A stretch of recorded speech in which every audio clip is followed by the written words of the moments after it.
renungan kita satu hari satu puisi ratapan dari kitab Ratapan. Saudara-saudara yang dikasihi, saudara-saudara dalam kemanusiaan, saudara-saudara yang Tuhan kasihi dan mengasihi Tuhan, kitab Ratapan umumnya tidak dimasukkan ke dalam rumpun kitab puisi di dalam Alkitab. Namun saya masukin ke dalam rumpun puisi setelah saya membahas kitab Ayub, Amsal. Kita membuat renungan dari Amsal, Mazmur, Ayub, Kidung Agung, Pengkhotbah. Dan sekarang kita lihat kitab Ratapan. Coba saudara memperhatikan video yang bergulir di sebelah. Nah, itu pendahuluan atau pengantar kitab Ratapan, atau tangisan atau menangis berirama. Nah, model-model ratapan seperti ini sudah terbiasa atau biasa di Timur Tengah. Dan di Indonesia ada juga model ratapan seperti ini. Di suku-suku tertentu, di Sumatera, ya, di NTT juga ada, di Pulau Rote juga ada. Ya, kira-kira kalau dia menangis, dia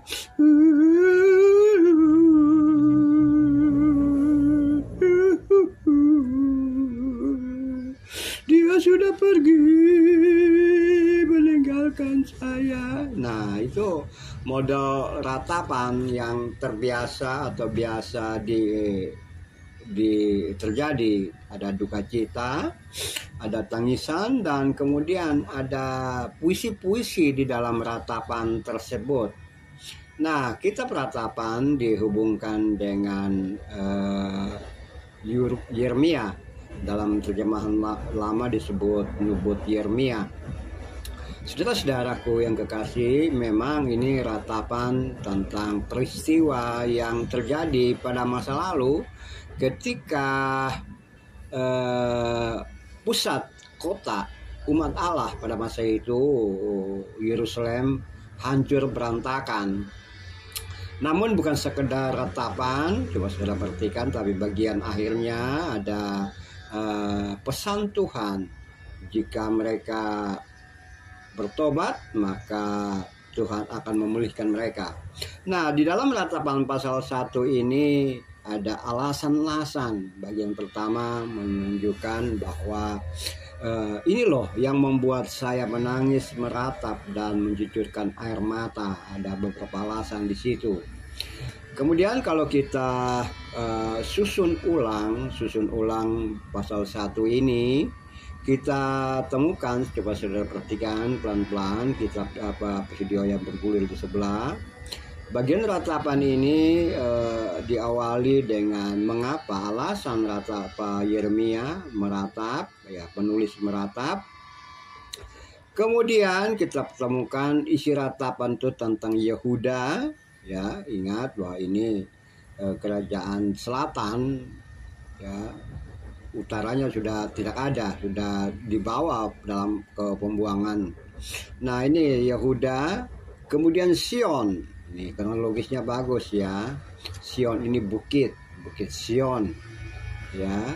Kemudian di atas Sion ada dibangun Yerusalem. Yehuda, Sion, dan Yerusalem. Ada alasan-alasan. Kalau kita baca terus menerus, ya, kita memperhatikan video di sebelah, ada alasan-alasan yang tepat. Peratap ini meratap karena Yehuda, Sion, dan Yerusalem. Intinya adalah pelanggaran yang mereka lakukan sehingga mereka tidak taat pada firman Tuhan, maka mereka mengalami penghukuman dari Tuhan. Nah, dalam Ratapan pasal 1 juga kita bertemu bahwa peratap menyerukan kepada semua orang agar memandang dan lihat kesedihan yang terjadi pada diriku. Semuanya itu karena Tuhan yang melakukan, menimpakan segala macam masalah bagi dirinya.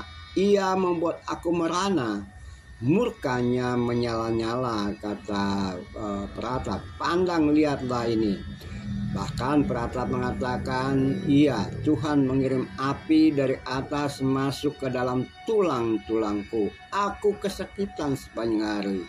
Ia melumpuhkan kekuatanku.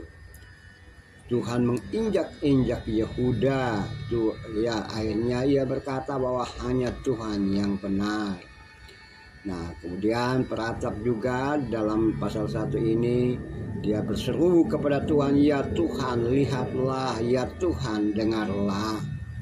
Nah, seruan dia dalam keadaan yang tak berdaya apa-apa, tak mampu berbuat apa-apa. Akhirnya dia berseru, ya Tuhan dengarlah saya, dengarlah keluh kesahku.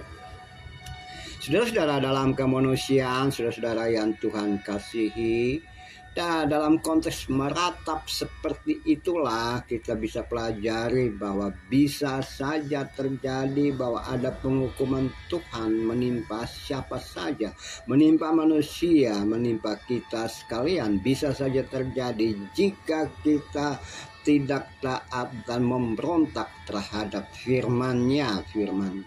Nah, ketaatan itu menghantar kepada kebaikan yang Tuhan berikan kepada kita. Ketidaktaatan menghantar pada penghukuman. Itu konteksnya Yeremia peratap pada masa itu.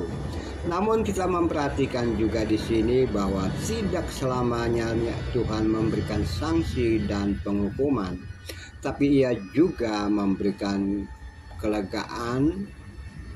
Ia juga memberikan jalan keluar, ia juga memberikan penghiburan, dan ia juga mengangkat kita dari hal-hal yang menuju kehancuran.